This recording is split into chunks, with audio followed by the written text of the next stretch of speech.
delicada, sutil, ás veces tenue, insignificante para algúns, o todo para os amantes, miña vida tórnase pendurada nun alaquiño de folla, nun canto de tella, nun burato sen usar.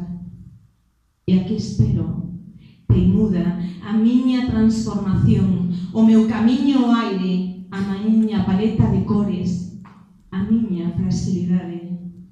Na mentres, ti mostraste onto espello con afán de aglaio na busca do máis envexable ateigado traxe. Pendura non máis que a túa ledicia e a dos que te ven. Colares, anteollos, boas narices, teas, cartóns e feltros buscando o teu máximo talento. Gorras, maquillaxes, perrucas, todo cabe para dar renda solta a túa imaginación.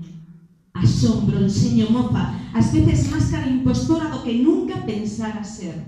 E aquí, observo a espera, como se torna algarabía, argallada alegría, veloces desagravios do que nunca será realidade.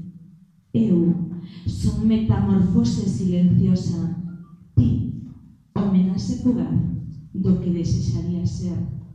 Ollándote día tras día, minuto a minuto, quisen ser ti.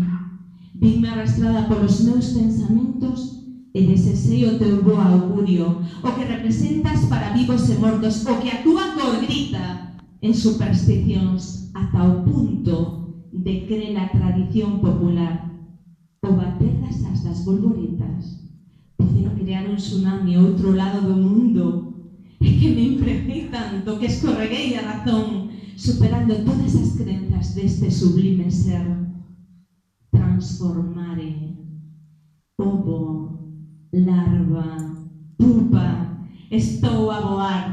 Síntome como paxaro no ceo, mono na árbore, gacela na sabana, balea no mar. Son fada na terra, son bolboreta en calquera lugar.